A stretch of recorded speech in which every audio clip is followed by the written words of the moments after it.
Welcome back to my channel. In this video, we are going to be talking about real analysis. Okay, introduction to real analysis. And the first the first subtopic we are going to talk about is the set of numbers. Okay, the set of numbers. Now, we have 5 types of numbers, and then the first one is called the natural numbers. Natural numbers. Now, natural numbers, we represent them with strictly n. In some cases, you may see this way, while in some cases, you may see this way. Okay, strictly n. And then natural numbers are the set of positive whole numbers. They are the set of positive whole numbers. That is 1, 2, 3, 4, and so on. It continues till infinity. Okay, very, very important. Now, in francophone countries, they include 0 in their own natural number. But in this video, this is what we're going to be using. In fact, in this course, in generally, this is what we're going to be using as the set of natural numbers, which is what? The set of positive whole numbers. Okay, so we're not going to include 0. But in francophone countries, if they want to write this particular one, they will just put plus on top here. But if they want to talk about just n, they will add 0 to it. So just take note of that. But in this particular course, aside the francophone country, then this is the normal thing we use. Okay, that's the first one. So the second one you should take note of are the set of integers. Now, integers, we represent them with strictly z this way. Okay, now, and integers are the set of negative whole numbers, 0 and positive whole numbers. So we represent this z street is equal to the set of ... minus 3, minus 2, minus 1, 0, 1, and 2 with 3. It continues that way. Okay? So now, the next one we're going to talk about is number 3. Number 3 are the rational numbers. The rational numbers. So, rational numbers. Rational numbers. Now, the rational numbers will represent them with strictly q, like this. Okay, strictly q like this. And then we say that rational numbers are the set of m over n such that m and n are elements of the integers, while n, the denominator, must not be equal to 0. Okay, so that is how to define the set of rational numbers. Rational numbers are simply any fraction, any number that you can express as a fraction. Okay, like this is called the rational number. If you can observe that, the observation you need to make here is that if you notice that all natural numbers are found inside of the integers, so we conclude that what? That natural numbers are subset. In fact, they are proper subset of integers. That means every member of the natural numbers are here.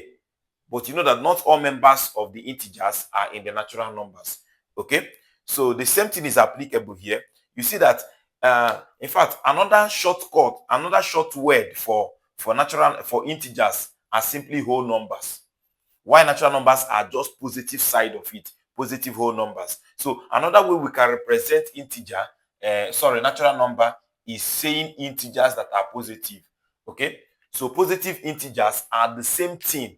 In fact, we can say that natural numbers are subset with the equivalent like this of what? The integers, the positive integers. So if you look at the positive side of the integers, you are simply getting the natural numbers. Okay, so that is that. Now, if I told you that what? Fractions, another name for rational numbers are fractions, and another name for whole numbers are integers. So that means that every whole number is a fraction. Why? Because we can express a whole number. For example, 2 is a whole number, and 2 can be expressed as 2 over 1. So any number that you can express as a fraction is a rational number. So that means every integer is a rational number because we can make them over 1. Okay, so you should know that. So we conclude that what? That but it's not every rational number is an integer. So we conclude that what? That integers are proper subset of what? The rational numbers. Okay, you should take note of that.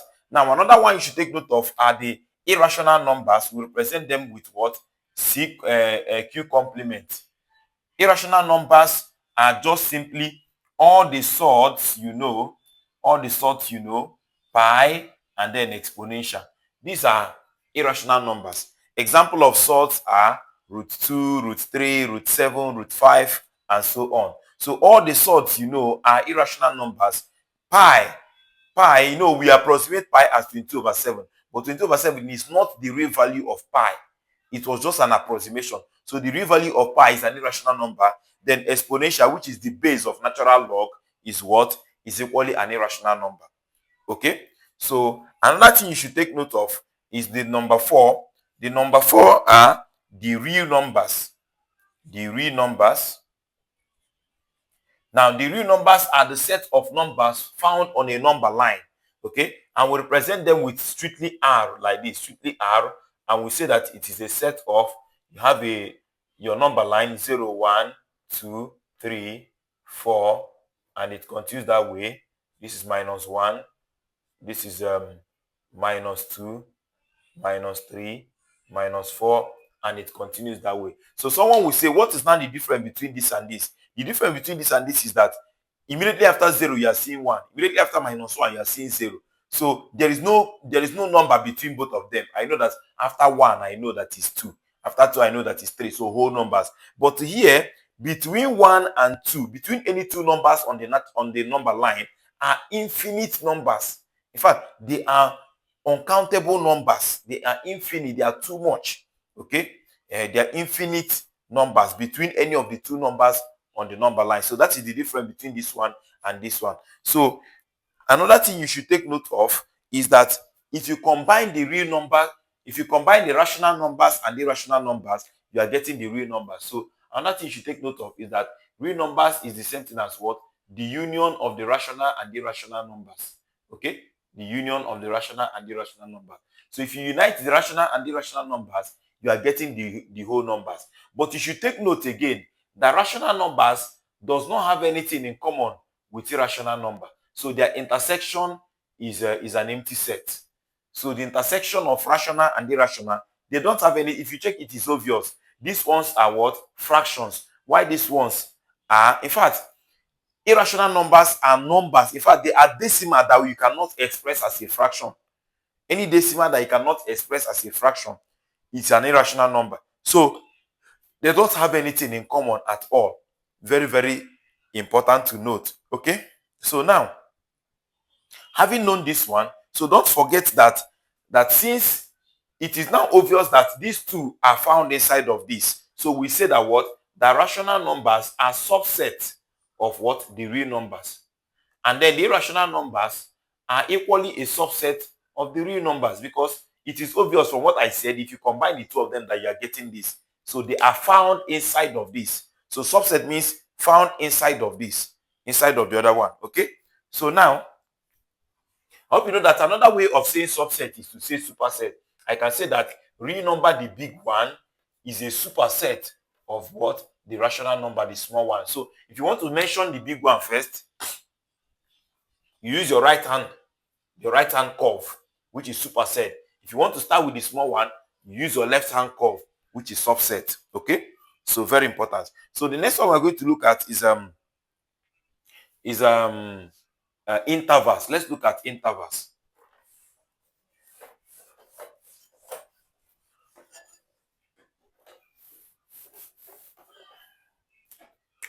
Okay? So let's look at intervals. Now,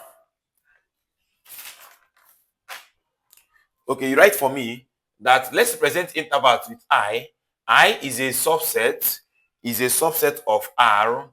Okay? If we say that I is a subset of R, then I is called an interval. Is called an interval. Is called an interval if and only if for all x, y, which is an element of that interval. Okay? Any other point, any other any other point, okay, any other point, any other point z, which is an element of a real number, okay, such that that z lies between these two, such that x is less than or equal to z, which is less than or equal to y. Okay, we have that same z is equally an element of that what, of that interval. Okay, now this means that whenever we have any 2 points at all, okay, whenever we have any 2 points in a set, so such that we call that, in fact, whenever we have 2 points in a set that we call an interval, any other point you pick that is in between that two sets must lie inside, in fact, must be a member of that interval. Okay, must lie between the 2 points, or any other point that lie between the 2 points given must also be in the interval.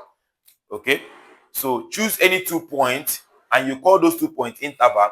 If you pick any set that lies between the two of them, that set you pick must be inside that interval. That is when we call it what? An interval. So that is what we mean by that. So let me give an examples of that. We have 9 of them. In fact, let me call it types of interval. Let me call it types of interval. Types of interval. Now, the first type of interval is what we call the closed bound, the closed or okay, let's start with open. The open bounded interval. The open bounded interval. And this one is simply we denote it like this. We denote like we say given a comma b, which is an element of a real number, okay, then the set denoted by like this, a comma b, which is something as like this, a comma b, like this. Now, an open interval can be denoted by this or this. Now, in fact, in recent times, we use it to denote an interval. Why? Because we don't want it to confuse you with what? A point on the on arrow 2. Okay? Now, remember that whenever you want to represent a point is always represented as a coordinate of x and y. Okay? So we don't want this to confuse you with an open interval. This is not an open interval. Okay, this is just a point in what? In R. Okay, in R2. That is in a surface. Yes, a point in a surface of x and y. Any point you choose is a coordinate of x and y. Okay, so this is the normal thing we'll be using, but recently we start using this. The reason we are using this is just to differentiate it from this particular one that is just a point. For example, if you have your y and x axis this way, you know that this is so if you have any point here is always in the coordinate of x and y. So instead of using this that is a coordinate to come and confuse with this one that is an open interval, we now decide to use this. Okay, and then if you represent it, this is where we represent it. You will notice that if here is our a and here is our b, we have something like this. According to this, you will see that this is where we are talking about. And this shows that what? That my a goes this way and then my b goes this way. You see that a and b are not included. So in an open set, a and b are not included. Just what is included are just any other set that is in between the two of them. That is what we need. Because b is moving like this, a is moving like this. So they are not included in the set. So we call it what? An open bounded set. Okay? And then the way we represent it is we define it by, in fact, let's use it, but note that in recent time that this is the normal thing. Since we are not talking about a coordinate of x and y, we are just talking about a real number line. So let's be using this. So this is a comma b. So take note of the type of curve I'm using, this is an open and closed curve this way, okay, that this is equal to, okay, let me still use this for some reason, okay. Now we define it as what? We define it as what? That x, if we pick any point x, if we put any point x, which is an element of a real number, such that that a is less than x, which is less than what? B. So this is how we define it. Okay, so this is how we define it. Now, what does it mean? What does it mean that? So if we have an open interval, we don't put equal to, so that x is just anything that is in between them, but a and b are not included. So that is the first one. So let's move to the second one. We have a lot to do, so we're going to rush a little bit so that we don't do much. Okay, so the second one is the closed one, and the closed one will represent it this way. Represent that a comma b like this. Okay, this is the closed one. So for all a and b, which is an element of a real number, and it is being defined this way. It's being defined that a comma b is equal to what? X, which is an element of what? Of a real number, okay, such that that a is less than or equal to x, which is less than or equal to b. So what does it mean? That a and b are included. So plus what is in between them. Are you with me? So if you want to represent it, I'm going to have that this is what? My a, and this is my b, and then you see that my curve is this way. So you see that everything is included, both the what is in between them and then a and b, they are all included in the set. Okay, so we call it what? A closed bounded set. Okay, or closed bounded interval, anyone you like, you call it. Okay, so the next one we're going to talk about is the one that is half closed, half open. Number 3, half closed, half open. So for number 3, we have half open and then half closed like this, which we can still write as what? Like this. Okay, and this is what? A set or a set of what? X, which is an element of a real number, such that a is less than x, which is less than or equal to what? B. So in this case, we now have something like this. This is my a and this is my b, and this one moves this way, while this one is moving this way, and this is what I'm looking for. You see that everything in between them, including b, is involved. So a is moving this way, so a is not involved. That is that for number 3. So let me write number 4 here. Number 4 is where we have half closed and then half open like this. Okay, or which can be written like this: a comma b, and this one is facing this way. Okay, so having this is equal to a set of x, which is an element of a real number. Okay, don't forget that a and b always lie. Don't forget that a comma b are equally what? For all a and b, which is equally an element of a real number. Please don't forget that. So comma, such that a is less than or equal to x, which is less than what? B. For all, let me put for all a and b, for all a and b in R. So don't forget that. Okay, so having this, if you want to draw it, you have that this is your a and this is your b, and this one is this way, while this one is this way. So if you notice that, you see that b is going like this, and I'm interested in what? In their interval, what is between them from a, but we are not getting to b. B is not included. B is what? Excluded. So this is for number 4. So now let's talk about number 5. I told you there are 9 in number, so let's be fast so that we'll do another thing. So number 5 said that that if a is in R, okay, that we're going to have something like this, that minus infinity comma a, like this, minus infinity comma a. Now this one can still be written like this. Don't forget, like this, minus infinity comma a, like this. Okay, so if you just want to draw this is just like this. You have just a, and then you now put your this thing this way. Okay, so you see that this is between negative infinity. You know, we cannot, this side is going to negative infinity. I hope you know. So this is what we are talking about here, the back. So this goes to negative infinity. If at all it will get to anywhere, it is getting to negative infinity. So how do we write this thing? We say that this is equal to a set of x such that, x, which is an element of a real number, such that negative infinity is less than x, which is less than a. Okay, so this is how we write this particular one. So let's write the next one, number 6. So for number 6, if we still have that a is in R, that we are going to have that this is a negative infinity again, but this time around we have a closed set of a like this. Okay, and this can still be written as what? Like this, negative infinity, and then we have a like this. Okay, and this is a set of what? X, which is an element of a real number, such that such that negative infinity is what?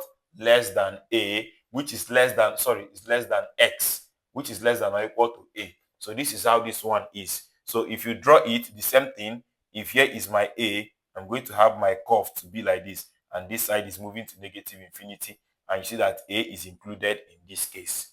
Okay, so let me write number 6 here. For number 6, I have that if a is an element of R, that I'm going to have that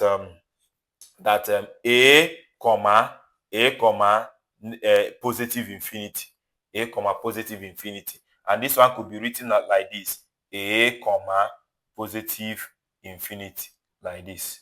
See that none of them is included, so see that this is equal to a set of x, which is an element of a real number, such that, where am I starting from? Such that what? My a is less than x, which is less than what?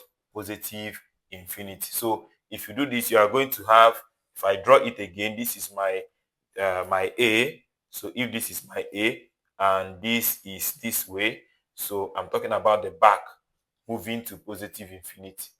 Okay, and if you look at the diagram, you will see that a is not included in that case. So we go to question number 7, 8, and then 9. We are done with that. So number 7 said number 7, which one have I not written? If a is in R, I'm going to have a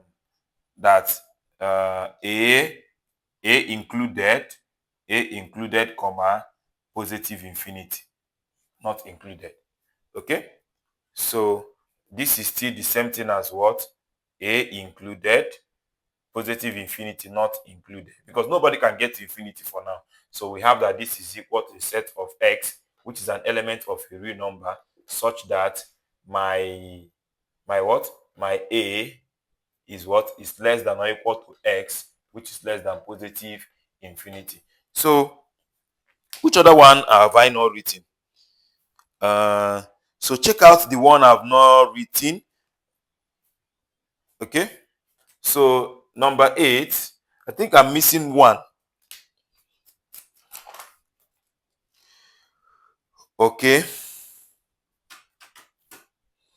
I cannot remember the one I'm missing, but I know that number 8, we have that negative infinity to infinity. These are the types of interval which can be written like this: negative infinity to infinity. Okay, so and then if you have this, you say that is equal to what? A set of what? X, which is an element of a real number, such that what? That x, such that negative infinity is less than x, which is less than what? Infinity. Okay, so that is that. Okay, and we call this one, this interval, we call this interval R. We call this interval the set of real number.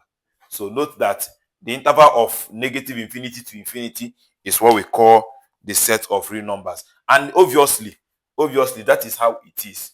You see that the set of real numbers is going to negative infinity to positive infinity, like this. You see that? So that is that. And we are talking about just every other thing in between them. So it's an interval. So you know that the negative infinity is moving this way. So we cannot get there. It's not included. And this one is not included. So everything in between negative infinity and positive infinity is what we call the set of real numbers. Okay? So having known this one, let's now go to, let's talk about So that means what? It means that the set of real numbers is also an interval. Please note that the set of real numbers is also what? An interval. You can write that down. Okay. So now special case. Special case. There are special cases. So let me show you special cases. So before the special cases, let me just list all of them because I think I lost one. So let me list all of them. Number one is where we have A and B like this. Number two is where we have A and B like this. Number three is where we have A and B like this. Number four is where we have A and B like this. Number five is where we have A and infinity like this. Number six is where we have A and infinity like this. Number seven is where we have positive infinity, positive infinity. So we now have an open of negative infinity and A. Then number 8 is where we have an open of negative infinity and A closed. And then number 9 is now negative infinity and infinity, which we call the same thing as R. Okay, these are the 9 of them. So check if there's anyone I omit, then you write it by yourself. Okay, so these are the 9 of them. So now let's talk about special cases. Now for the special case, we have that if we fix interval. Okay, let's fix x naught in R. Okay, and then we consider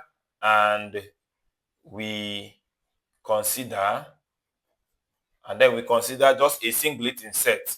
I hope you know that a singleton set is a set that has just one single element in it, and then the cardinality of it is what? Is 1. Okay, the cardinality of it is 1. I hope you remember that cardinality means the number of elements in a set. So the cardinality of this set is 1. So the cardinality of a singleton set, from the word single, you remember a singleton. Okay, so singleton set. Okay, so we'll now say that given so let's choose any 2 points or any 2 point x comma y which is in that x naught. Okay, we're choosing any 2 points which is in this set of s naught, in this set. Then we should have that x is equal to the x naught and y is equal to that same x naught. So thus if we have any set z which is in R, okay, such that that x now is less than or equal to z, which is less than or equal to y, okay, this thing implies that what? That x naught is less than or equal to z, which is less than or equal to what? X naught again. You see that obviously that the z lies between this set and itself again. So this thing simply implies that that z is equal to what? X naught. So which implies that z is an element of what? X naught. So that shows that what? That this singleton set S naught is an interval. Okay, is an interval. So that is that. So it's an interval. Okay, and the interval is what? The interval that x naught is equal to what? X naught comma x naught. X naught comma x naught. So which we write to be what? X, which is an element of a real number, such that what happened? That x naught is less than or equal to x, which is less than or equal to x naught again. Okay, so that is that. That means that every singleton set or every singleton subset of R is an interval. So we should note that every singleton set in R is an interval. Okay, an interval of itself. Yes, an interval. That is case number 1. So case number 2 is what? We should consider an empty set. So it is obvious that empty set is an interval, because an empty set, okay. So another one you should take note is that what? Now the second special case, this is first special case. The second special case you should take note of is that what? That an empty set is an interval. An empty set is an interval. I hope you know that the cardinality of an empty set is 0. It does not have any element in it. So an empty set is what? Is an interval. So you can say that an empty set, let's pick any 2 points on this empty set. And the 2 points, let's pick a point there. A point A, comma A like this. And this is equal to, this can be written as A and A like this. And it is equal to what? Set of X such that is in R. This S is in R. The S is in R such that A is less than X, which is less than A. Okay? So it's an interval. It's an interval. So, and you know that that A cannot be less than A. I hope you know that this thing shows that A is less than A. And it's not possible for A to be less than A. So he is contradicting. So this is contradicting. We conclude that what? That an empty set is equally what? An interval. So let's now talk about the main one we want to talk about in this video, which is what? Absolute value. Let's talk about absolute value. The next one. Okay? So absolute value.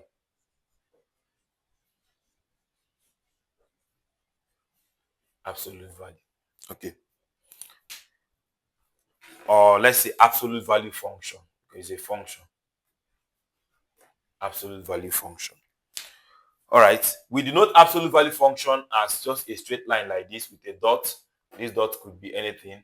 So this is an absolute value. This is how we represent absolute value. They say that the absolute value function is a map from R to R. Okay. So absolute value function is what? We say that what? An absolute value function maps R to R. So it maps R to R. R, that is real number. It maps real number to real number. Okay? So it maps real number to real number. But in particular,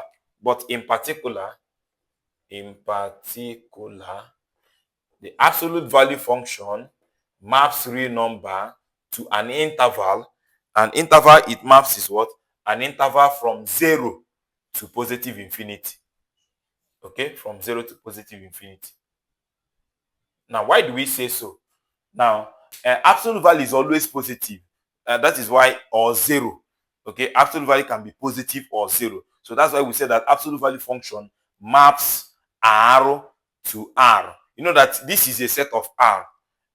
This is a subset of R. It's a subset of R. So in particular, it maps R to R from a real number to another real number. So, but in particular, like if you want to make it particularly, you now say that it maps R to what? A set of what? From 0 to negative infinity, to positive infinity. Okay, so that is absolute value for you. So the absolute value function is defined on every real number as follows. So this is how we define it.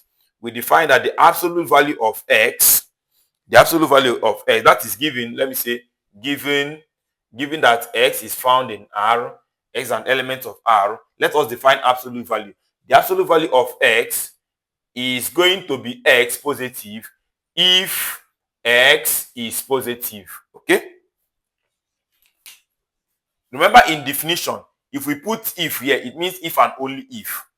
Okay? Absolute value is going to give us itself if x is going to be positive. For example, the absolute value of 5.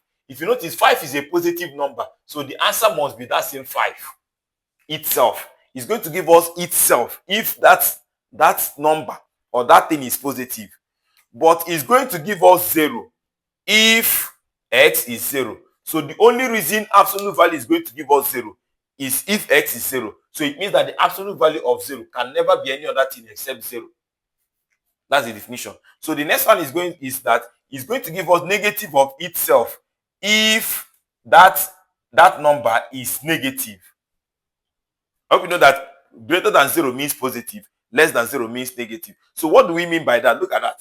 Now the absolute value of minus 5 is going to give us negative of itself, negative of that minus 5. So a negative of minus 5 is 5. That is why we say that absolute value maps real number from 0 to positive infinity. It must be 0 and a positive number. So if you check it out, when it is positive, it was positive. When it is 0, it is 0. When it is negative, it gave us negative of itself, which gave us positive again. So absolute value cannot be negative. Okay? So absolute value cannot be negative. So absolute, that is the definition of absolute value. So I've given an example to that. This is an example. So when it is positive, it is itself. When it is 0, it is 0. And when it is negative, it is negative of itself. Okay? Negative of itself, which will still give us positive. So now let us take some properties of absolute value. Okay? Some properties of absolute value.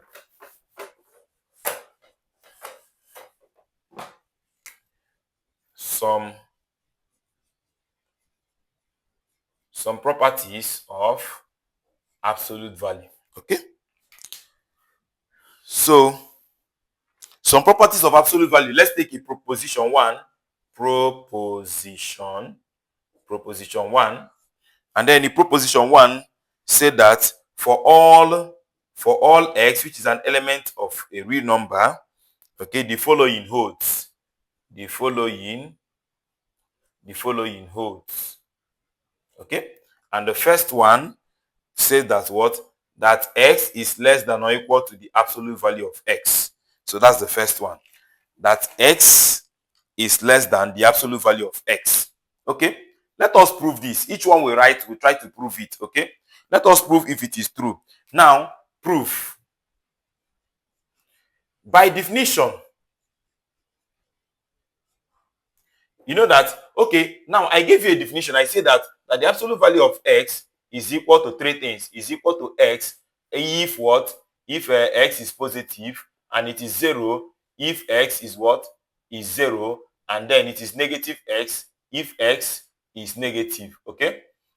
And these two can be combined. So we can write it that the absolute value of x is equal to x. Okay? If x is what? Greater than or equal to 0. So it is itself. If it is greater than, if it is positive and 0. If you check it out, it is the same thing I said. When it is 5, it gave us 5. When it is 0, it gave us itself again, 0. So the absolute value of x will give us itself only if it is 0 or positive. So it will not give us minus itself if it is now negative. So you can combine these three to be in this form. Okay? So by definition, that is why I remembered it when I wanted to write this. So by definition, let me just use this one.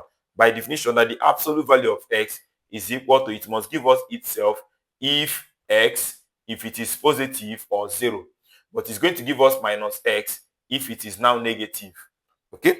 So having this now from the first one, let's take from the first one. From the first one, we say that if x is positive or 0, if x is greater than or equal, then that the absolute value of x must give us itself, right? That's what we said. Now, if we change it, this thing can still be written as that x is equal to the absolute value of x. I'm right? Okay, so that is from the first one. Now, from the second one, if x is now negative, we now have that the absolute value of x is going to give us what? Is going to give us negative, right? Is going to give us what? Negative. Now, since it's going to give us negative, and then you should know that the negative of a number,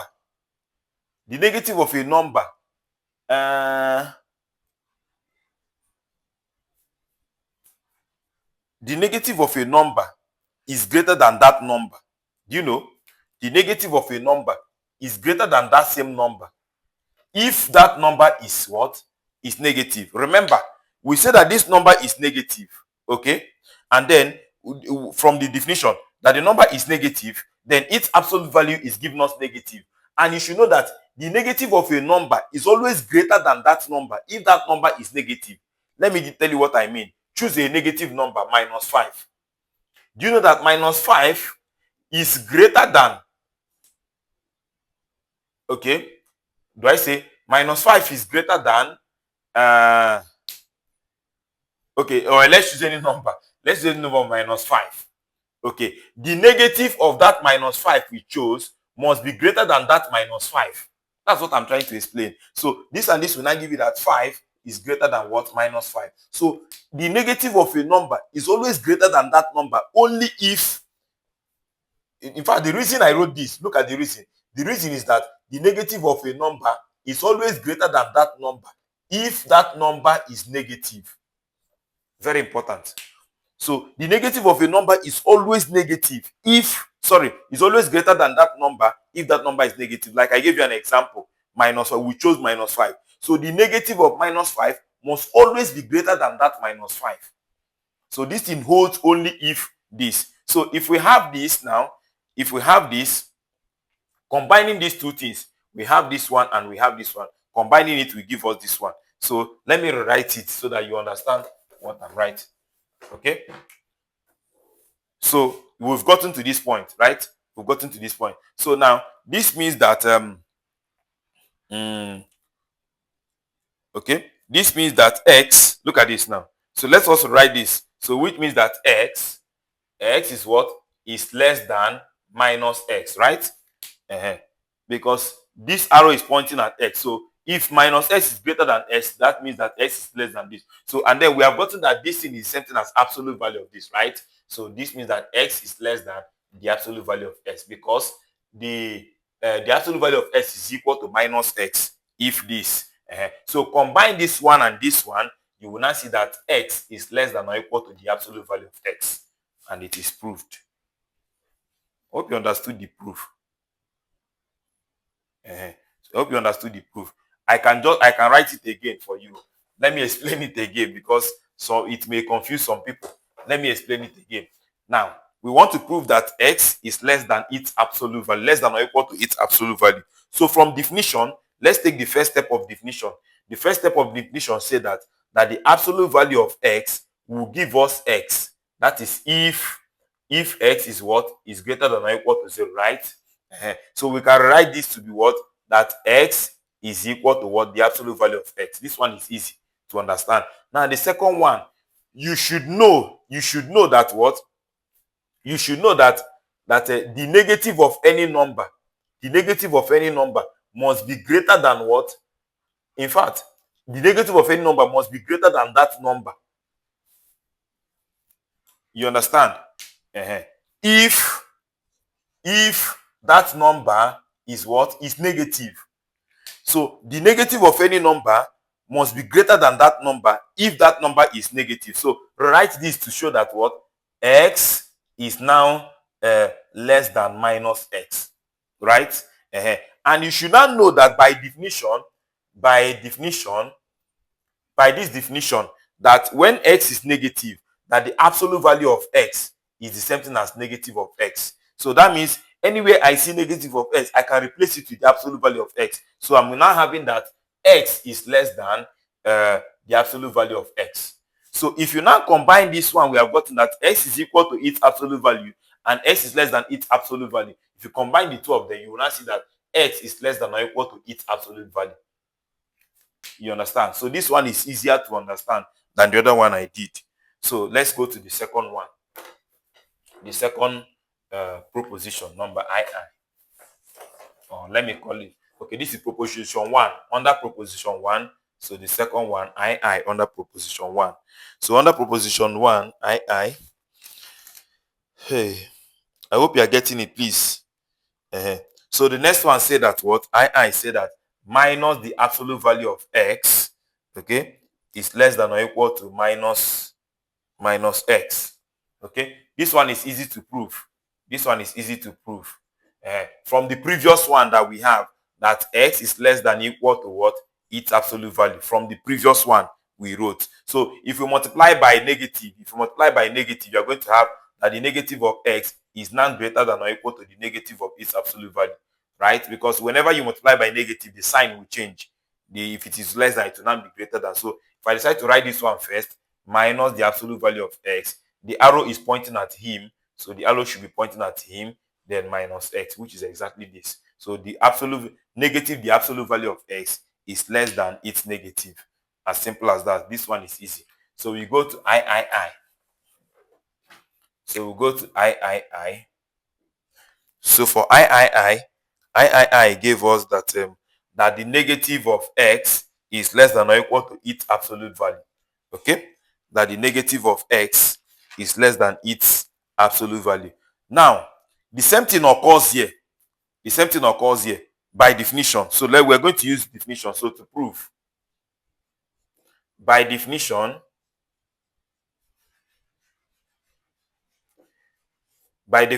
we know that the absolute value of x is equal to what? Is x if x is greater than or equal to 0, positive or 0, and then it is minus x if x is negative, right? So if we know this now, let us pick the first one. If we pick the first one, from the first one said that the absolute value of x is equal to x if x is greater than or equal to 0. Okay, this one is very okay. Okay, now if we now take the okay, so this one said what do we do in this one?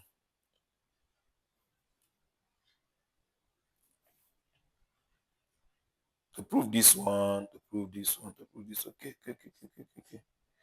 I'm trying to get something. Okay, if x is greater than or equal to 0, okay, this implies that okay. So from here, let us check something here. From here, from the this thing we want to prove, we are given that the negative of this is less than or equal to what? This, right? And then let's not put this as this is dot. Okay. Then this can replace this. So which means that negative of x is less than or equal to what? X. Okay. That negative of x is less than or equal to x. Now, which means that what? That the negative of x, okay, yes. So we have gotten this one. So let me repeat this. I'm trying to get something. Sorry. Okay. From here, we want to show that minus x is less than or equal to its absolute value. Okay.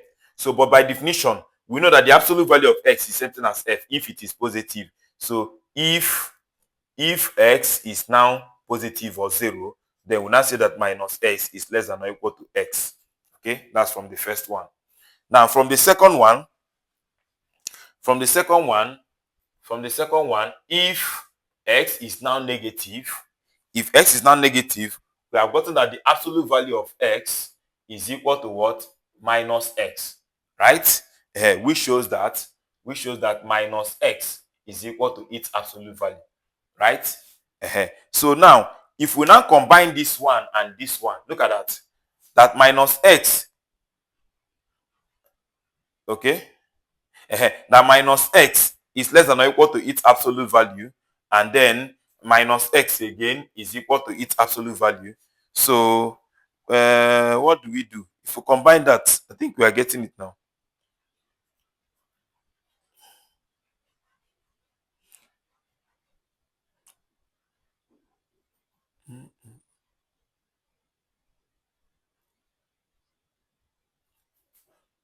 I'm trying to get something.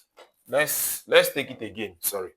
So from the first one, they said that the absolute value of x, is equal to x if x is greater than or equal to 0.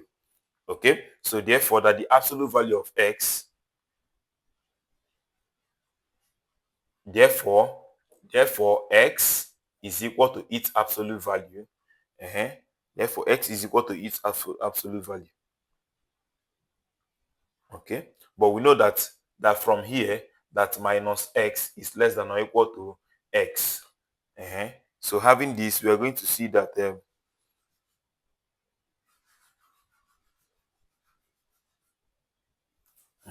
that minus x is less than or equal to x, and then the same minus x is equal to this. So if you combine the two of them, I'm now having that minus x, is less than or equal to its absolute value. Okay. Yes. If you combine the two of them, you're having that minus x is less than its absolute value. Yes, that's correct. So we go to the next one, question number 3. So I here. So I. So I we have, or rather IV, IV. So IV, we have that the negative of the absolute value of x is less than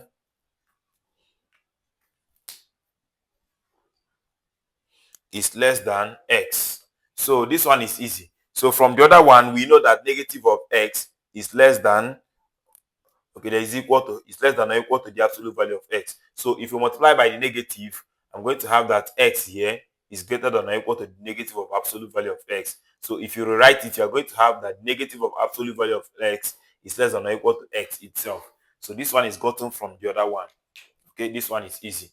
So we still move. We now move to proposition 2. So for proposition 2, where is my proposition 2? Okay, proposition 2 said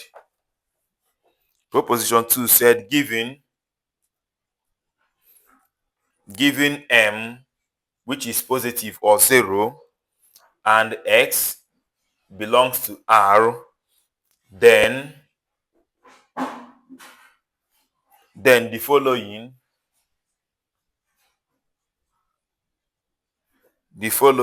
are equivalent. Okay, the following are equivalent. That is, or let me say that the following holds. I can say that the following holds. The following holds. So the first one here said that what? That the absolute value of x is less than or equal to m, implies that, or is equivalent to minus m being less than or equal to x, which is less than or equal to m. Now, don't forget that whenever you have equivalent like this, that you prove from here to here and then prove from here to here before you conclude that it is true. So let us prove that. Solution, proof. So to prove, let us start from here and then get here first of all. So let us do that. So from this one, we want to prove that we have that this is less, the absolute value of x is less than or equal to m. Okay. So from definition, we know that if x is positive or 0, that if x is positive, that x is what? That x is equal to the absolute value of x, right? And then from here, which we say that it is less than or equal to m from here. Okay, that's the first one. So on the second one, that if x is now negative, that minus x is now equal to the absolute value of x, which we said that it is less than or equal to m again. Okay, now if we combine these two, we'll see that okay, let's write this one very well. If we combine these two, we are going to see that combine this, just combine that x is now less than or equal to what? M. Okay, and then we are now having that is for this one. For this one, x is less than or equal to m, and for this one is that what? That minus x is less than or equal to m. So if I multiply both sides by minus, I'm going to have that x is greater than or equal to what? Minus m, right? So if I write it very well, it will show me that what? That minus m, the arrow is pointing minus m, so it's less than or equal to x. So combining these two things, I'm going to have that. I hope you know that this one means that x can replace this, so x is less than or equal to m here. So combining these two, I'm going to have that minus m is less than or equal to x, which is less than or equal to what? M. You see that? So we have proved from here to here. So now let us prove from here to here. So now, conversely, Conversely, we want to prove from here now, from here to here. So if you have that minus m is less than or equal to x, that is the first part. Minus m is less than or equal to x. So multiply both sides by minus to have that what? To have that m itself is what? Is less than, sorry, is greater than or equal to minus x. So if I write it, I'm going to have that minus x is greater than or, is less than or equal to m. And don't forget that by definition, that that minus s can be replaced with absolute value of x, and it is less than or equal to what? M. That is the first part. Now on the second part, x is less than or equal to m, and according to absolute value, s can be replaced as the absolute value of x, okay, which is less than or equal to m. So you combine these two, you see that it is the same thing. We have already proved it. So that is that for number 2 proposition. So let's check for number 3 proposition. For number 3 proposition.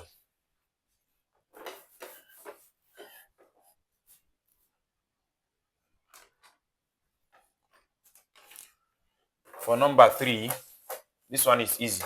So for number 3 proposition, proposition 3 said,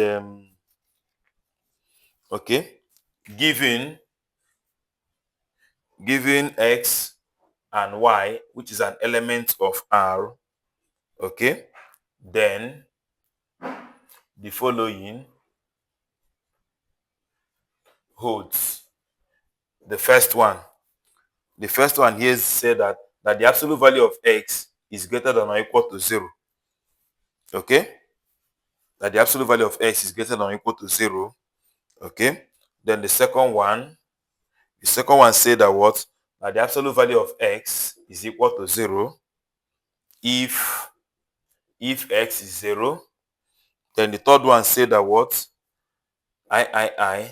Say that what? That the absolute value of x dot y is equal to the absolute value of x dot the absolute value of y. And then the first one said that what? That the absolute value of x plus y is less than or equal to the absolute value of x plus the absolute value of y. Because of time, I'm going to be proving just the last one, number 4. Because of time, I'm going to be proving number 4. Okay? So let us prove number 4. So permit me to clean here because of space and write down number 4. So number 4 said that we want to prove that the absolute value of x plus y, okay, is less than or equal to absolute value of x plus the absolute value of y. Okay? So having this, now you should recall that what do we recall? Okay? You should recall that the absolute value of x from the previous one, from proposition 1, we have that the negative, from proposition 1 we have that x is less than or equal to its absolute value. And then another one we have again is that negative, the absolute value of x is less than or equal to x. So these are the two things we have. That is from proposition 1. Okay? If you remember. So now let us check for y. Let us change everything to y. Y is less than or equal to absolute value of y, and minus the absolute value of y is less than or equal to what? Y. So having this, let us add the two of them. If we add the two of them, we're going to be having, for this part now, we're going to having that x plus y is less than or equal to what? Absolute value of x plus absolute value of y. If we add this side, we're going to have minus absolute value of x minus absolute value of y is less than or equal to what? X plus y again. Okay? Now I'm going to have that x plus y is less than or equal to absolute value of x plus absolute value of y. And let me bring out the minus. Minus into absolute value of x plus absolute value of y, okay, is less than or equal to the same x plus y again. Okay. So now, if we combine this, we are going to have that negative, the absolute value of x plus the absolute value of y, okay, is less than or equal to x plus y, right? Which is less than or equal to this one again is less than or equal to absolute value of x plus absolute value of y, right? Yeah. So the negative of this. So if you remember that the negative of m is less than or equal to what? X, which is less than or equal to what? M. That this thing implies the absolute value of x, the absolute value of m, okay? What am I saying? It implies the absolute value of x is less than or equal to m. If you remember the other one we proved. So now, which means that anywhere I see x, anywhere I see m, I will replace it with these people. Anywhere I see x, I will replace it with these people. So which means that this thing implies the absolute value of the one in the middle, and this is the one in the middle, x plus y, okay, is less than or equal to, then just this one is less than or equal to absolute value of x plus absolute value of y. So, and it is now proved. You notice that. So this represent this represent these people, and this one represent this one. So it is proved. So we go to the next one. So we go to the next one, and that one is which one? Which other proposition? We are still in proposition 3. So the last one, which is proposition 4. So proposition 4. So proposition 4 said that what? The first one said that for all s comma y in R, okay, in R, I want to say that what? That the absolute value of the absolute value of x minus the absolute value of y, absolute value, is less than or equal to absolute value of x minus 1. Now, this one is very, very important. Take note of that. We're going to use it now in this course subsequently. Okay? In fact, it's going to help us to prove so many things. It's going to help us to show that every convergence sequence is bounded. And every Cauchy sequence is equally bounded. So it's going to help us a lot. So please take note of this one, that the absolute value of the absolute value of x minus absolute value of y is less than or equal to the absolute value of y. So the second one is that the absolute value of x plus minus y again, okay, is less than or equal to absolute value of x plus y again. So these two. So I'm going to prove just that one that is important to us, which is number 1. I'm going to prove it. So let me clean this number 2. So to prove this, okay. Now to prove this number 1 is very easy. We're going to have that. Now you should know that the absolute value of x is the same thing as writing the absolute value of x minus y plus y. Did I change anything? No. X plus y will take care of itself. Minus x and plus y, minus y and plus y will take care of itself. Okay? So I did not change anything. Now, since I did not change anything, let me separate the two of them and see what we're going to have. If I separate them, I'm going to say that this is less than or equal to, hope you know that this is less than or equal to, let me separate it. The absolute value of just x plus, the absolute value of just x minus y, okay? The absolute value of x minus y, then plus absolute value of y. If you remember that point where we say that the absolute value of x plus y is less than or equal to absolute value of x plus absolute value of y, if you remember. So to separate these two, I want to bring these two together, separate it from these two. Okay. Now having this, you will see that if this one, okay, so which means that, let me replace this here. So this is the absolute value of x is now less than or equal to what? Absolute value of x minus y plus absolute value of y. So if this one comes to this side, I'm going to be having the absolute value of x minus the absolute value of y is less than or equal to the absolute value of x minus y. Okay?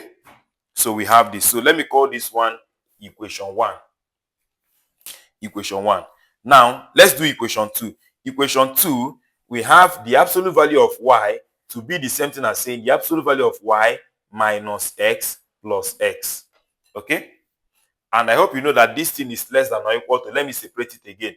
Absolute value of y minus x, okay? Absolute value of y minus x, then plus absolute value of x. So which means absolute value of y, okay? Absolute value of y is less than or equal to absolute value of y minus x plus absolute value of x, okay? So now, in this case, let me bring this one to this side to have my equation 2. So if I bring it to this side, I'm going to be having the absolute value of y minus the absolute value of x is less than or equal to the absolute value of y minus x. Okay? So now, what do we do in this case? We want to rearrange. So if we rearrange it, we are going to have that. Let us rearrange. Okay? Now, do you know that this thing like this is set as absolute value of y minus absolute value of x is less than or equal to absolute value of x minus y? It does not change. It's the same answer. Just swapping them is the same. Let me show you an example. Absolute value of 3 minus 2 is set as absolute value of 2 minus 3. Because this minus this will give you what? Minus 1 is equal to the what? Absolute value of 1. And absolute value of minus 1 is 1. Absolute value of 1 is 1. So swapping them does not change anything. Okay? So now, let me take the negative of both sides. If I take the negative of both sides, I'm going to be having the negative of absolute value of the negative of absolute value of y. I want to take the negative of both sides. So negative times this one will give you negative absolute value of y. Negative times this one will give you plus absolute value of x. Okay? It's less than or equal to negative absolute value of x minus y. Okay? So now, let me turn these two to give you absolute value of x minus absolute value of y to give me less than, sorry, this will now be greater than because I multiply by negative. Greater than, so it's going to be greater than or equal to minus the absolute value of x minus y. Okay? So now, something is coming up. So let me call this my equation 2. Equation 2. Now, having this, you see that something is becoming obvious. So if something is becoming obvious, let me rewrite this. Let me write this. So this is negative the absolute value of x minus y. Okay? The arrow is pointing at him. So it's less than or equal to the absolute value of x minus the absolute value of y. And the absolute value of x minus the absolute value of y is equally less than this. So I'm going to put less than or equal to this one. That is the absolute value of x minus y. Now remember that if minus x minus m is less than or equal to x and is less than or equal to what? M. So the one this thing implies that this one in the middle, absolute value of x must be less than or equal to what? M.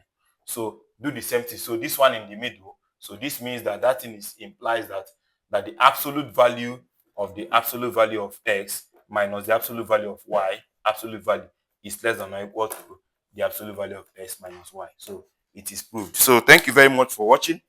Please don't forget to like, share, and drop your comments. Bye-bye.